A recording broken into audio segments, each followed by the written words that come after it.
So we've raised $1.1 billion crowdfunding on the internet. I don't go to wealthy people. I don't go to Mark Cuban and say, hey, fund my project.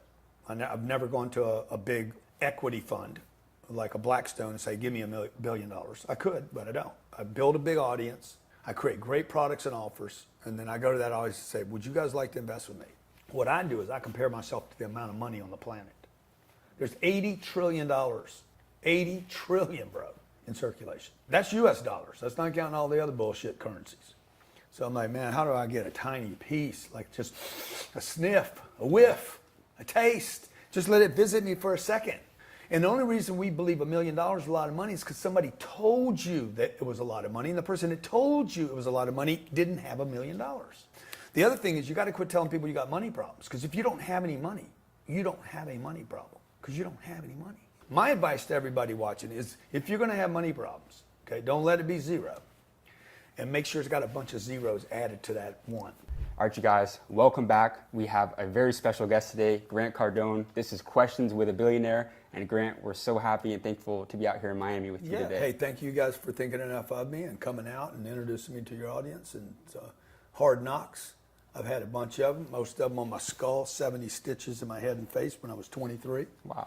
I don't want to do those again. Yeah, so I guess my first question for you is, in a prior video that I've seen, you talked about how free time used to be the devil for you. Mm-hmm. And in today's world, you hear that, being busy creates opportunity. But when you take a look at the modern man today, they're overweight, they're addicted to a lot of cheap entertainment, porn, Netflix, all those things. Yeah. For someone who really does want to get their life together and get serious, what's your best self-improvement tip or advice for people out there? Boredom is the greatest drug on this planet. Free time is the greatest. You got the drugs out there right now: pornography, psychiatric drugs, all the ADD medicines. I'd go to the cocaine dealer and the weed dealer, and I don't go to any of those guys, but I would go to them before I went to your fucking doctor. Your doctor is the most dangerous fucking drug dealer on planet Earth. Pfizer, Moderna, these guys they're the most lethal. Okay, I would stay off the drugs, off the porn, off the chicks. You're a young guy hustling, you leave women alone. Okay, save all that shit for later. Get rich. Every great looking, beautiful chick in the world will want to be with you if you can get rich enough. If you like chicks, okay? Everybody don't want to be with you. You become a billionaire, you fucking look better. You look good, you're attractive, people want to be around you, they want to be around your vibe. Why? Because you got this fucking vibe of success. You know how many times you have to make $1 million to become a billionaire? Dude, do the math on that shit. Yeah. Okay, people think, I'm gonna go from $1 million to $1 billion. Yeah, you know how many times you gotta bank $1 million, pay taxes, all the employees, keep a margin of it. How many times you gotta make $1 million to keep $1 billion? Thousands and thousands of times. And not blow it. So, you need to eat good, you need to take care of yourself, and you need to stay out of no free time. Because free time is where drug dealers live. Free time is where depression and the devil live, okay? Like, I don't have free time. If this place was burning down right now, you ain't gonna be thinking, I'm depressed, I can't leave. If this room gets hot enough, you will fucking roll your ass out of here as fast as you can. So urgency, man, you wanna have urgency in your schedule. The only time I've ever gotten in trouble in my life, right before I got in trouble, I was bored. Every fucking single time I got in trouble in my life, every time. I got bored, and then I compromised the people I was around. When you're bored, you compromise. You bring the wrong chick home, you get an STD. You know what I'm talking about, okay? Yeah. Okay, hey man, whatever happens in Vegas stays in Vegas. Not that chlamydia, it came home with you, okay? So why? Because you got bored, okay? You should have been home, dude. You should have been sleeping, preparing for the next morning, getting up early, go get your workout in, get your hustle on, go to breakfast with somebody, get in a group, a mastermind with some people that won't put up with that bullshit. Because people that are hitting, playing on all the cylinders, like they're running and gunning, they don't have time for bullshit. They don't want the trouble, and they're not bored. And if you're going to be bored, dude, make sure it's on 300 feet. In a video that you put out, it's called In 5 Steps to Becoming a Millionaire, you talked about if you plan to live on $1 million, you're not wealthy, but you're actually worried. So what would you say is the most fundamental mindset shift that people have when it comes to the way that they look at money? How old are you? 21. Yeah, dude, look, $1 million is not any money. Like, I mean, $1 million is no money, okay? You went from having no money to $1 million, and now you still have no money. So I'm just telling you, one emergency, one car wreck, one cancer treatment, one political event, another. Inflation's going to steal the money. Like $1 million for you. If you had no more income, $1 million for you, divided by, let's say, how old are you going to live?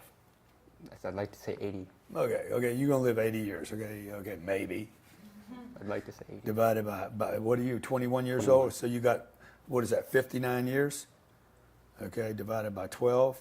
You could spend $1,400 a month on your $1 million. If there's no inflation.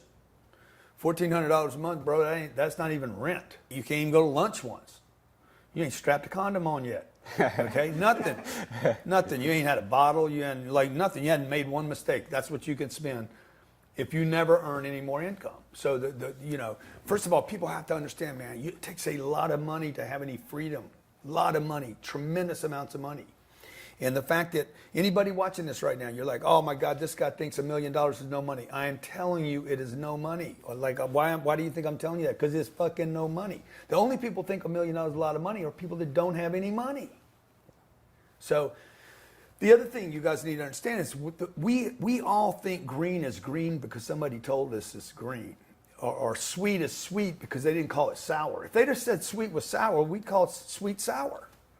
And the only reason we believe $1 million is a lot of money is because somebody told you that it was a lot of money, and the person that told you it was a lot of money didn't have $1 million. You understand? Yeah. Because it's not a lot of money. Ask Cuban if it's a lot of money. Right. He'll be like, I can't do anything with $1 million. Nothing. Yeah. So now, if you broke, you're like, oh, that's all the money in the universe, right? But it's not true. It's your reference point on it. So if you believe that, by the way, if you think you're going north and you're going south, you're wrong. Even though you believe you're going north, you're still wrong. If you think $1 million is a lot of money and you get it, don't be shocked when you're like, shit, this is not a lot of money. But that's what you worked for. So last thing I'll say on this is this, okay? Look, if you don't have any money right now, like if you first of all, if you have money problems all the time, you don't have any money, you're broke, you should have no opinions about money. Your opinion should only be, I don't know shit about money because I'm doing something wrong with it. The other thing is you got to quit telling people you got money problems, because if you don't have any money, you don't have a money problem. Because you don't have any money. So you got to quit running around telling me I got a money problem, I got a money problem. No, you don't have any money. You'll have a money problem when you have $1 million. That's the only thing you're going to get with $1 million is problems. So you get to 10 million, now you got 10 million money problems. You get to 100 million, now you got 100 million. My advice to everybody watching is, if you're going to have money problems, okay, don't let it be zero. And make sure it's got a bunch of zeros added to that one. Yeah, I love it. I love it. And you know the famous quote, they say that the poor get poorer, the rich get richer. For someone who may be broke and a few get wealthy. There you go. But they're stuck in that cycle of poverty. Mm-hmm. What's your advice to someone who is trying to break that cycle? They want to get really serious about becoming financially free in today's world. Yeah, so look, rich is not wealthy. So you got poor, you got rich, you got wealthy. And in between, you got a bunch of different variations. You got the middle class. A lot of people stop in the middle class. They go from poverty because your immigrant parents came in, they had nothing, and now you earned 70 grand a year. Oh, we're doing so good compared to my grandpa. Bro, you're doing so good compared to everybody. So what? That doesn't mean you can pay your bills, right? You get to 140,000, you're like, oh my God, I'm unbelievable. You get a job at Facebook, you're making 400 grand a year. You live in Austin downtown, you're like, I still don't have any money. So you got to quit comparing yourself to everybody else. What I do is I compare myself to the amount of money on the planet. There's $80 trillion, 80 trillion, bro, in circulation. So it's like, that's US dollars. That's not counting all the other bullshit currencies. So I'm like, man, how do I get a tiny piece, like just a sniff, a whiff, a taste? Just let it visit me for a second, right? But I need it to be enormous amounts, because there's this poverty conscious you're talking about. You're like, there's a shortage of money. No, there's not. There's so much money. There's more money than there are people. There's more money than there are telephones. There's more money than there are, like, endless particles of money. Yeah.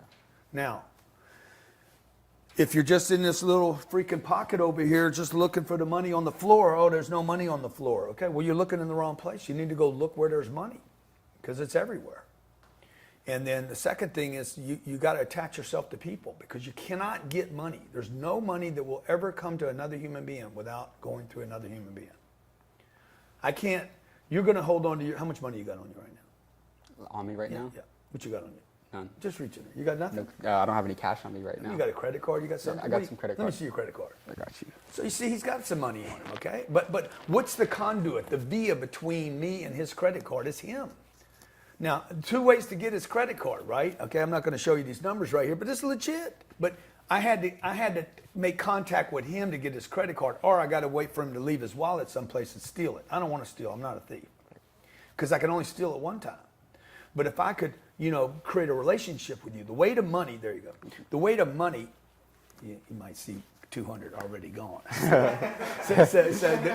The way to money is through people. Right. It's not through a bank. It's not through even learning something. Other than I got to learn how to connect with people, even if I'm not, or even if I'm not comfortable with it. What would you say is the number one thing that separates the wealthy from the rich? Oh yeah, well the rich are just, it's just another version of waiting for the end to come. The wealthy, bro, there is no end for the wealthy. Sam Walton dies. He founded Walmart's. He's got 5 kids that are still on the billionaires list. He's only been dead like 30 years. I think they're 15. I think Sally, Bob, all the kids are sitting there. This is 30 years after he's been dead. Wealth does not stop. Rich stops. When you die, you pay your estate taxes, the kids split it up, money's gone. Wealthy people, just keeps going. So like, you go poor, I started out poor, I get in the middle class, you get tempted because you get comfortable in the middle class. Air conditioned, cars, you got a place to live, shit. Get a little something on the weekend, you got a bottle of beer, you get some entertainment. It's the middle class, man, middle class. It's better off than Afghanistan. You got a little something. Then you create then you get rich. You got a big high paying job, now you're paying taxes. Shit, you and the husband, you and the wife, whatever's working, you got a couple kids, you bought your cars. You're getting rich now. You got 400 grand a year coming in. People think you're rich. You belong to a country club, you got an IRA now, shit. You're the shit, right? You buy a bigger house. You don't have any freedom. You die right now, whole game's off. And that's where my dad was. He died 52 years old. Bang, expires. We were doing great. Expired, whole game was over. Like in an instant, 72 hours, everything changed. Because the income stopped, okay? The decision maker, the ability to go out, hunt, kill, and bring something home, all that stopped, that energy stopped, right? The brand stopped.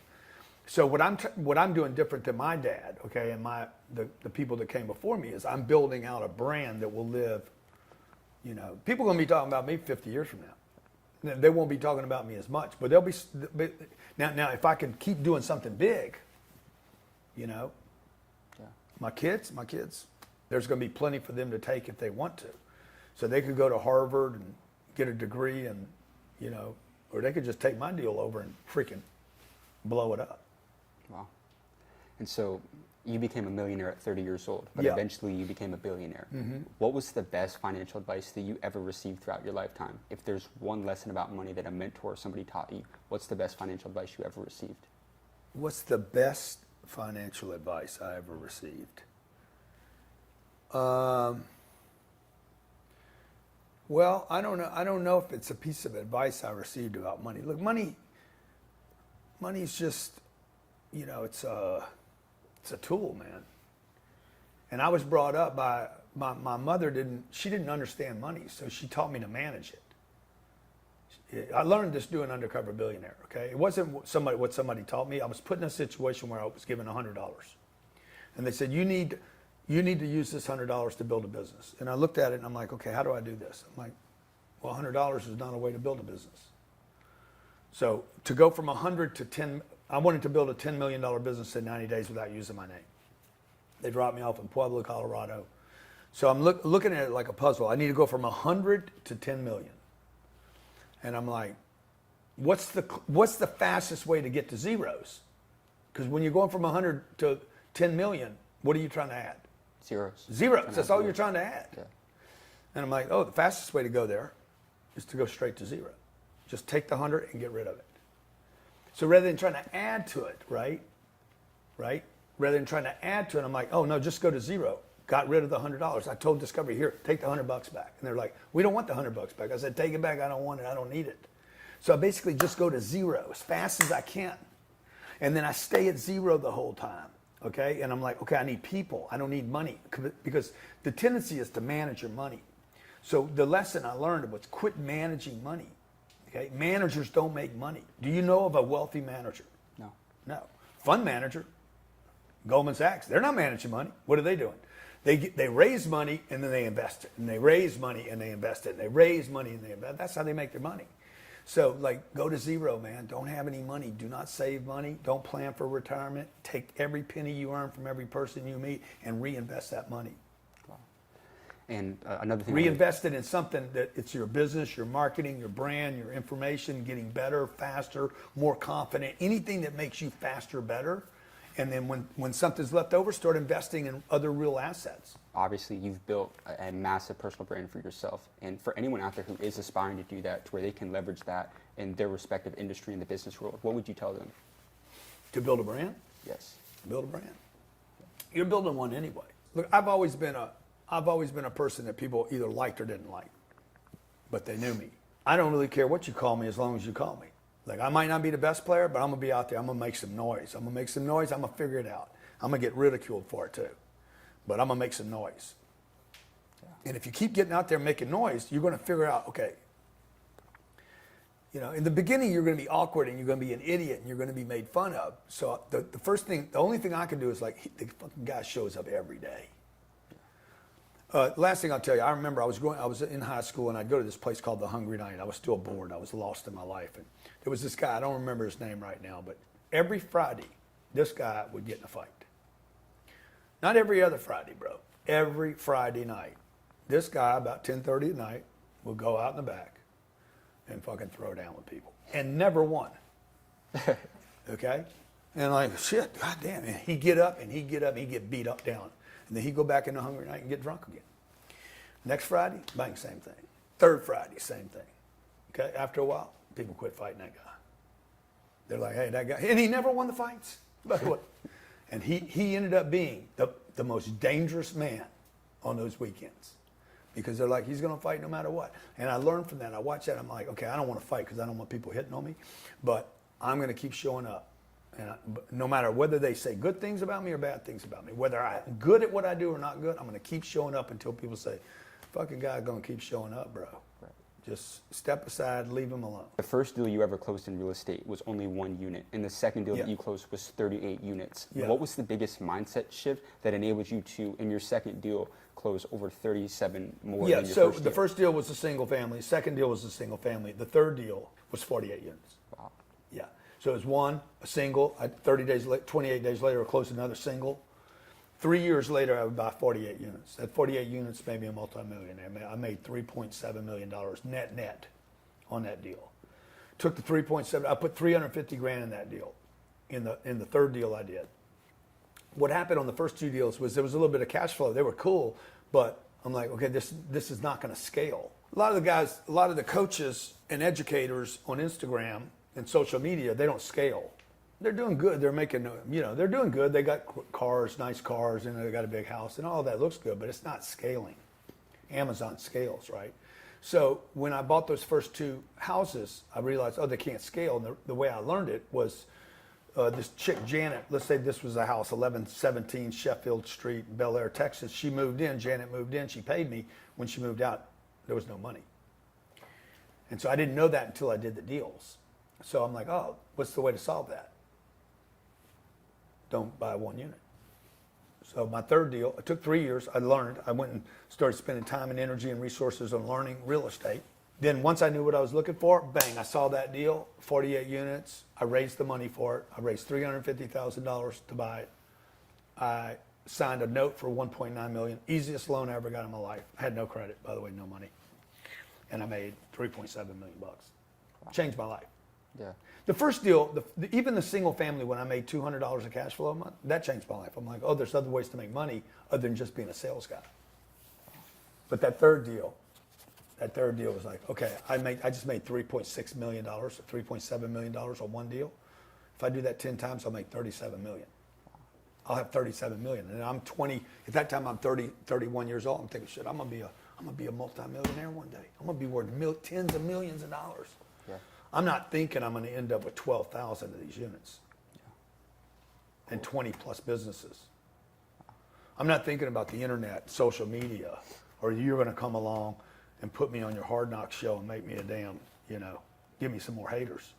What would you tell the people that want to get started in real estate today? What's that first step that people should take to start fitting well? You need a commitment. You need to quit making all these excuses. What you need is a commitment. If you have a commitment, you don't have a money problem. So it's not true. You're just telling, I need a credit score. No, you buy 48 units and they earn $48,000 a month in income. They make $1,000. Your loan's not going to even be based on your credit score. So like when I buy a piece of real estate, they're not lending me the money. The bank doesn't grant the money. The bank lends the LLC, the apartment complex, the 48-unit apartment complex, LLC is what gets the loan, not me. I'm not even responsible for the loan. So you guys out there like, I got to have a loan. I don't even have a credit score. I don't know what my credit score. My credit score is like 5.1. With a B. That's my credit score. They're like, what's your credit score? I don't know. How about that one? That's my credit score. How about, I don't know, 12,000 units paying me $2,000 a month. That's my credit score. My credit score is I got $450,000 coming in off the internet every morning. That's my credit score. Like, I don't have a credit score. I ain't got a credit score. Wealthy people don't have credit scores. They got assets. So the first thing people have to commit to is not how they can't do it. It's like, dude, I'm committed to getting real estate. Don't worry about where the money's going to come from. If you're committed to becoming wealthy, you can't figure out how to do it first. This is what's wrong with our education system. They should not put people in 12 years of school and then 4 years of college. You should just teach people, dude, what do you want to do on this planet, okay? Like if every American, their only thing was, I'm going to create $1 billion in net worth. If every American did that, imagine what our country would do. Dude, we would be the superpower of all superpowers forever. Because every kid now wouldn't be worried about history or English. They'd be like, let me just study how to create $1 billion worth of net worth.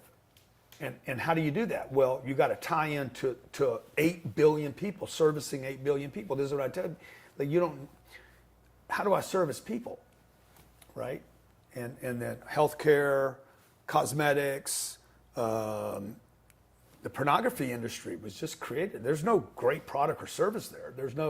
All they did was give people what they wanted, and it's terrible that people even have that much time to do that.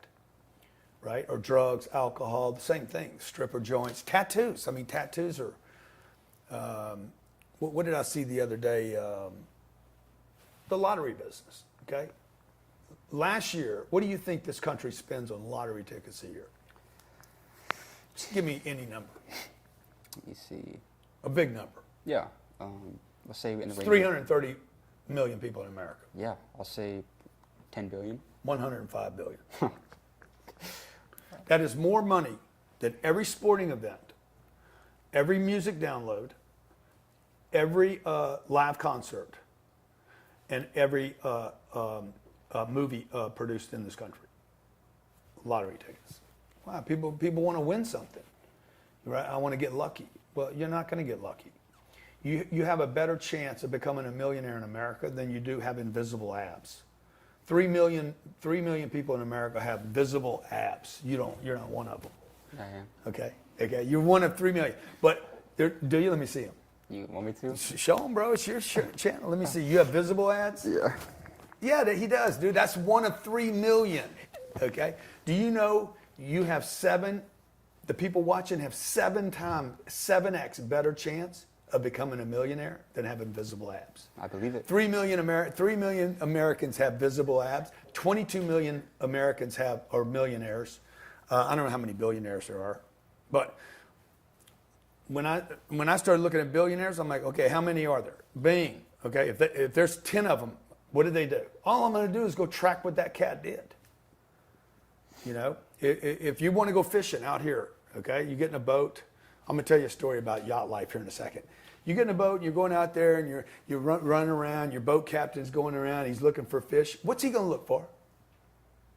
What's he going to look for to find fish? He's going to have his little navigation system, his little freaking fish finder in there and all the bullshit calling into other boats. But he's going to see 6 or 8 boats over here, right? And he's going to see seagulls and shit. Dude, that's where the goddamn fish are. Go over there. Yeah. Just follow the damn traffic. You know, but some arrogant captain's going to be like, no, I'm reading my school system and I got all my technology. Bro, the boats are over there. I'll tell you a story. I was in the south of France. I'm on a 208-foot, totally bragging right now, 208-foot Benetti yacht. And me and my family on there for 2 weeks. And we're finding a place to go to this new island we're going to, in Sardinia, actually. We left France, going to Sardinia, and we pull up, and the captain's bringing me to this place. I'm like, bro, look, I got this thing called Marine app, the Marine app on my phone.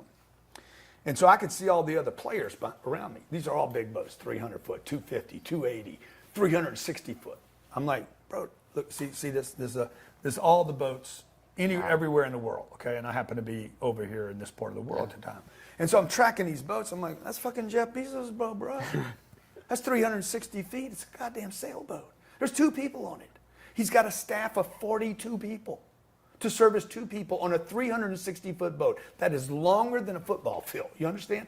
And behind that boat is a 250-foot supply boat with helicopter landing pad on both, of course, okay?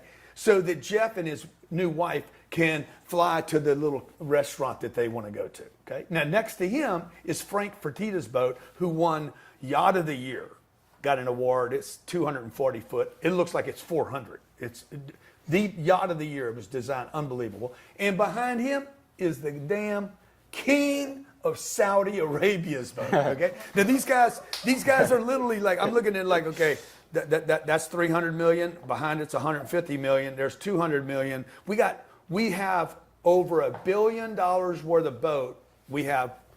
Jeff's got $180 million of net worth. Frank Fertitta's got probably, I don't know, $40-50 million. That's $250 billion. Yeah. And then we got the king of Saudi. So what are we talking about? I mean, we're talking about endless amounts of wealth. My captain wants to pass these guys because he's got a better place to park. Okay? He's like, Grant, man, where we're going is, man, there's no waves. I'm not a Marine guy. I'm not a sailor. I'm not a captain. I don't know anything. I'm just me, you know. I know my IQ comes from, you know, the bayous. I got my common sense IQ is probably off the charts. And I'm like, bro, why are we going any place? You just passed Jeff, Frank, and the king. Okay? He puts the anchor down. He's like, no, I got a better place. I said, there ain't no fucking way in the world, my world, your world, their world, any world, that you're going to be in a better place than what we just passed. It's impossible. You don't know anything about winds and waters and waves. I said, whatever, bro. Impossible that we're in a better place. He puts the anchor down.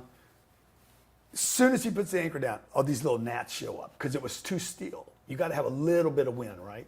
I said, bro, pull the anchor up and go back to the money. It's called follow the money. And you don't have to be a sailor to know this shit. Go back to where the money is. Do you think anybody's on Jeff's boat that's going to put him in anything other than the best place? No. Impossible. He's got 28 staff on one boat, 22 on another boat. Fertitta's got 22 people. The king of Saudi probably got fucking 17 wives on that boat and another 28 staff. I'm like, just common sense, man. Follow the money. You don't need to be a sailor. Hey guys, we hope you're enjoying this interview with Grant Cardone, and we'll be back to it in a second, but we have a very special announcement for you. We always get asked by you guys, how can we connect with these people that you're interviewing? And we wanted to let our YouTube family know first before anybody else, we just launched our Discord. This community is completely free, so you don't want to miss out on the opportunity to build and connect with like-minded individuals on the journey of self-improvement. We will have a ton of free resources available for you to improve your business, career, and overall lifestyle. You'll also have the opportunity to become a premier Discord member where you can access and watch all of our exclusive and uncut interviews with business moguls like Grant Cardone and other 8, 9, and 10-figure entrepreneurs. We're also going to be hosting live calls with 8 and 9-figure entrepreneurs across a variety of booming industries where you can meet and ask them questions about your business and life. life. You do not want to miss out on this. So go join our Discord now. The link is in the description of this video, and we cannot wait to connect with you guys. And with that said, let's get back to the interview with Grant Cardone. My next question for you was got a lot of questions. This guy's got goddamn questions just coming out of him. Where do these questions come from, by the way? I got a lot of them. Okay. They come from your mind? You wrote them down? They come from the mind. Did you do some studying on the way over here? What happened? I've been watching you for years. Okay, so, awesome. What's the first thing you saw me on? The first thing I saw you on, I mean, it's definitely got into social media. One of the best. YouTube or Instagram? Probably Instagram, but then with the video that really changed my life, or like from you, was the 5 steps to becoming a millionaire, where you got all the people out and you're like, yeah, it's we're not going to talk about video. talk about money because you got to change the way. Yeah. A lot of people today, they'll have a great idea, they'll start that business, but they really struggle to scale and grow it. As someone who's scaled numerous 8- and 9-figure businesses, what's your best advice to anybody when it comes to scaling a business? What's your secret to scaling? Dude, you got to scale. There's not an option. But I hear other people say, oh, not everybody should scale. If you don't scale, you have nothing. You don't have a business. You're basically somebody else's bitch, probably even your own.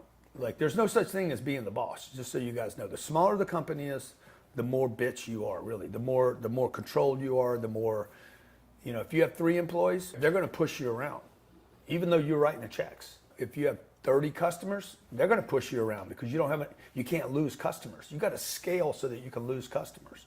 You have to scale your employees so that you can, you're never dependent upon an employee. If you have 3 employees, you got a problem. You got 30 employees, you still have a problem. If you got 3,000 employees, you don't have a problem. Right. You don't have a problem. You don't have 3,000 problems. You have a manager or 2 that has 3,000 problems, but you don't have them anymore. That's why you got to scale. So my first business couldn't scale. It was in a very tiny vertical. And I was the authority in the vertical. I was the king of the vertical. So it appeared on paper that I was doing good compared to how my dad did or my grandparents. I was doing phenomenal, but it was not scalable. I couldn't sell it, couldn't exit it. I had to do everything. And now we're in 10X Health. That thing's scalable to the hundreds of billions of dollars. We're in real estate. I've raised $1 billion in cash there. That business has got $5 billion worth of real estate. That could go to 10 billion, 50 billion. It could go to 100 billion. There's no limit. As much as I can imagine, as long as I can add good people, it can grow and scale there. A big component, like you said, was bringing the right people in. What's the number one trait that you look for in Success. someone? Yeah. No, not them being successful. You got to be successful. Success attracts success. When a NBA team wins, dude, they can get winners. Like, if they got a chance of winning the ring next year, all the players, the champions, are going to want to go to that team. So you guys that are having trouble hiring people, it's number 1, because you're too small. Number 2, because you haven't done anything. Number 3, because you got an idea. Everybody's got ideas. By the way, the great ideas go to the grave first. The great ideas end up in the graveyard before all the ideas do. And then you never, even when you get somebody good, you don't keep them because you're small. No great person is going to want to hang out with 3 people. To keep great people, something needs to get big. Right. And so notice Tom Brady. Tom Brady, is the GOAT, right? So he leaves, what does he do? He becomes a partner in a football team. So you see what I'm saying is he left the game and got bigger, right? Most people just, there's no place to go. You got to have a place to go. So if you want great people around you, number 1, you got to do great shit. 2, you got to quit doing dumb shit. Okay? Because if you're going to the strip joints on the weekends or the clubs or popping bottles, nobody does business popping bottles. Right. You're just not going to make any money after 10 o'clock at night. Right. And if you guys think partying at 2 o'clock in the morning is going to get you a deal, it'll never get you a deal. I've been doing this game 40 years. I've never got a deal after 9 o'clock at night. Wow. And so do something successful because people want to be around me. When I do an event that's got 34,000 people in it, they're like, oh, God damn. Like, I can get almost any speaker in the world now because our events are so big. And we sell out every event I do. Why? Because the other ones were so successful that people now trust me, right? They trust me and be like, okay, who's going to bring this year? Success is the way to attract great people. And you've sold. It's not a pay plan. It's not incentives. It's not days off. It's not a big office. Fucking be successful, and people will want to be around you. And then when they leave, they're going to be like, oh shit, Grant was an asshole. Grant's a hard guy. He didn't give me enough attention. I didn't make enough money. You're going to go to the next place and nothing's going on. You're going to be like, fuck, I wish I was back over there. Because at least something was happening. You've sold billions of dollars in revenue throughout your career. Yep. How have you been able to consistently close massive deals? What is Grant Cardone's secret to sales? 80% of everything we do here is free. Now the 20% that pay me, this year will pay me $150 million. But the 80% got $1 billion worth of advice. They just didn't pay me anything, but they came into my funnel, right? They came into my, okay, now I know who they are. Can I serve them when they're ready to pay something? Not everybody's ready to pay, right? So like when I was a kid, man, I wouldn't pay for anything because they didn't have any money. So if I went, if you walk into a casino in Vegas, you can walk in. You don't have to have money. All you got to do is walk in. Everything's free. So in my world, I'm a big open casino, like everything's free. Now, when you get in, you're like, shit, I'd like to sit at that table with the whales.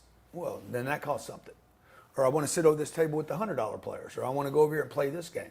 Well, to do that, then you got to sit down and you got to pay. So we've raised $1.1 billion crowdfunding on the internet. I don't go to wealthy people. I don't go to Mark Cuban and say, hey, fund my project. I've never gone to a big equity fund like a Blackstone and say, give me $1 billion. I could, but I don't. I build a big audience. I create great products and offers. And then I go to that audience and say, would you guys like to invest with me? So I think we have 450,000 people in an investor that raised their hand and said, I'm interested in your investments. 13,000 of the 400,000 invested with me. Not all of them, whatever percentage that is, probably less than 2%. And what is that percentage anyway? Out of 450,000, 13,000, I don't know, it's tiny, right? 13,000 divided by 450,000. Yeah, 0.28%. All of them should have invested with me. 2.8% were smart enough to do it. 97% missed out on deals. Last year I had 154,000 people buy a product from me, not invest with me. They bought a product or service, ticket, event, something. Right. I have 16 million people online that all got the same information, by the way. So less than 1/10 of 1% bought anything from me. Still made $155 million. And you wrote a book called The Closer's Survival Guide. Yeah. What is your best advice to anybody that may struggle with closing in today's world? You need to change your mind about closing people. Closing people is when you service them for the first time. You guys need to understand that when you close a deal, when somebody actually buys your product, service, or offer, whatever your offer is, that's when you finally service them. Wow. I don't think about the close being, I got you. I got you. I don't think about it being that. And I think a lot of salespeople think, oh, I got you. No, I didn't get you, dude. I finally serviced you when I closed you. And by the way, that should be the first close. That should be, of the 154,000 people that bought something from me last year, 45,000 of them have bought 3, 4, 5, 6, 7, 8 things. Like 30% of our, and I want to get the other 70% to make sure that's not the first thing and the only thing they buy from me. For people that may not know, what was the biggest turning point in your life? Where's he come up with all this shit, man? This guy's good, man. Thank you. We've been doing this a long time. Yeah, awesome, man. I guess I'll ask, for people that may not know, at one point in time in your life, you were pursuing baseball and that didn't work out. Yeah, oh and man, you know that story, huh? You kind of had, fallen into drugs and the wrong crowd. Yeah, wrong crowd. What was the turning point in your life that really enabled you to get your life on track and you eventually became a billionaire? 10 years of losing. That's the turning ground. You guys get sick and tired of losing, then you're like, okay, I'm going to change everything. I changed all my friends, changed everywhere I went, gave up a girlfriend, gave up all the buddies, quit going to those places, you swallowed a bunch of pride, had to go back out and face people, made amends, probably 3 years. Took me 3 years to clean up all the damage I created. And then I had to get good at something. So you can't just clean up and not change. You got to clean up and then you got to start contributing back. So probably from the age of 25 till I was 28 years old, good 3.5 years, all I did every single day, without exaggeration, I showed up at work early and I stayed late. I was the first one there and the last one to leave. There's not a day. Anybody that was hanging out with me will tell you, dude, the guy every day. When we were closed on Sundays, I'd show up because I had nothing else to do. Free time was the devil. And so I was either working on myself or I was trying to help somebody else. That's all I did. Or I was sleeping. Yeah. I was either learning or helping or sleeping. And I don't talk about that a bunch, but, And today, what that did was that really built a discipline. You know, today, like if you look at my life today, if somebody was simply look at my life today, I don't like do a bunch of stuff. I come to work and I help people. I come to work and I have great work ethic, and I help people. And I, you know, and I try not to get bored, because when I get bored, even today, dude, even today, like I got a call, Jamie Foxx, somebody from his place called this years ago. Hey, Jamie's having a birthday party. I was in Vegas. You in Vegas? I see you're in Vegas. You want to go to his birthday party? I said, yeah, that sounds great, man. I'm in Vegas by myself. And I said, when is it? He's like, show up at the such and such club at 2:30 in the morning. I'm like, yeah, I won't be showing up there, bro. 2:30 in the morning? No. Right. There's nothing good happening to anybody at 2:30 in the morning. Yeah. Especially a guy like me. So if you're sick and tired of being sick and tired, you know, I mean, you got to get sick and tired. Now, you guys don't need, you just need to manufacture sick and tired. You don't need to hit the bottom. This whole thing about I got to hit bottom. No, you don't. Most of you guys hit the bottom a long time ago, and you're just getting drugged down. The bottom can keep going down, by the way. If you just look at the ocean, like it can keep going down as deep as you want, you know, like unless you just want to hope to die. Because it can go deep and then deeper and then worse and then worser. There's a lot of levels of bad. Yeah. So, you know, what I would tell you to do is trick yourself. What I do today is I trick myself to being motivated. I trick myself into being disgusted with myself. And so that's why I go look at Jeff's boat. And like, I'm like, 360 feet, what does that thing cost? What's it cost to manage it? What does it cost to keep it? How many people on board? Okay, the boat behind it, the helicopter on it. The guy's got a basketball court on a boat, bro. I'm like, dang, man, I can't even shoot, but I want to have a basketball court on the back of a boat. I mean, I'm like, what's that cost? What does it take to do that? How many people would I have to meet? And I start doing the math. I play with my phone all the time doing the math. Well, because that keeps me busy. It's not really about the money. It's about the game. Okay. I want a game of production, not a game of destruction. And so everybody can do better. I know that. I know everybody believes that. Nobody's going to disagree with that concept. You might not like me, but you're not going to disagree. Everyone can do a little better, maybe that much better. And if you can, you should. And for me, money is very, very important. Having money is like so important. And it might not be important to you to have money, but the moment the local school or hospital or kid or your parents need something, like everybody's underestimating how much money it takes to really do well. Or maybe your church, the church or something that you feel really strong about needs money. Nobody takes happy moments. You know, you don't go to Whole Foods and say, get 4 bags because your family needs to eat. And they're like, hey, we're taking happy today. Right. No, they're not taking happy, dude. They're taking US dollars, credit cards. They want money. And so the fact that any human being has to say no because you don't have it because you didn't do it. Or you did it and then you got irresponsible with it. Like I've never been irresponsible with money. You know, that's not been my downfall. I had a lot of downfalls, but that wasn't one.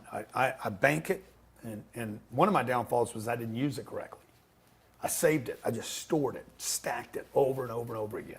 That's what I would tell the young guys too. Man, I wouldn't stack money at all. I would grab it, take it, either invest in yourself or in your business. But at some point you want to quit investing in you in the business. You want to invest in a third thing. You want to invest in some real asset, something outside of this thing that you're doing between you and your business. Invest in, where do you guys live? Austin, Texas. Yeah, start buying real estate. Next 18 months is going to be the greatest real estate opportunity in your lifetime. Maybe for the next 50 years. You know, bank your money, dude, and go buy as much real estate as you can in Austin. It's going to be on sale. You're going to buy stuff for 40% less than what the last guy paid. It's going to be unbelievable. So anyway, that's what I tell people, man. You guys can do more than you can do. If you don't believe me, you know, go listen to your other uncle. Yeah. You know, he ain't done nothing. Nah, you gotta listen to Uncle G though. But I think that that wraps up today's episode, guys, of Questions with a Billionaire. Grant, thank you so much for being with us today. Appreciate you, man. Really Appreciate you guys. the, You guys are awesome. Conversation. All right. And everybody, go tap in with Grant Cardone and School of Hard Knocks X Grant. Let's go. Thank you, man. Cool.